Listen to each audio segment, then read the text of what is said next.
niko hapa kuzungumza na wewe kusema na changamoto zinazofikia sana kufikia sisi kuingia kesi za uzazi.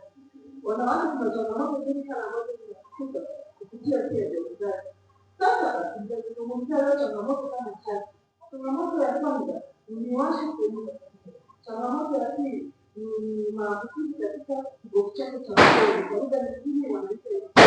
Changamoto ya tatu itazungumzia kuhusiana na mashambulio katika via vya kizazi ambayo ni kwa lugha nyingine PID.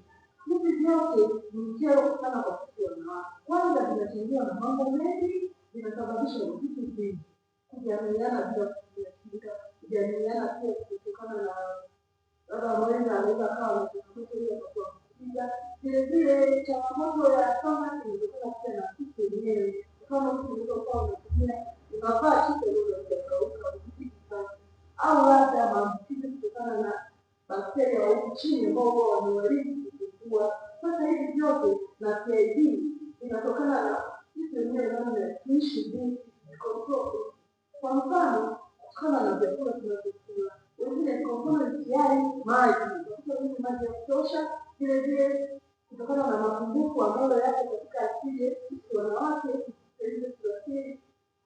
tunakuwa tunachukua usafi ambao unatoka hapo nao ujitawaze kufikia kutoka mbele kwenda nyuma ili kuepukana na wale bakteria walioko nyuma yenye hajakuwa kuja huku mbele. Sasa wakifika huku wanaunda mfumo ambao sio sahihi kwa sababu sio sehemu yake. Hii yote inapelekea kuwa na istirai.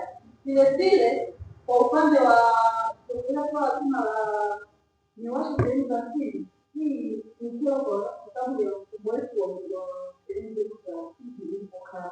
Hivyo inataka usafi sana kuanzia kwenye kusafisha, lakini vile vile kuanzia mavazi yetu wa sehemu zetu za siri, chupi zetu kwa ndani tunapofanya inatakiwa vile vizuri na salama.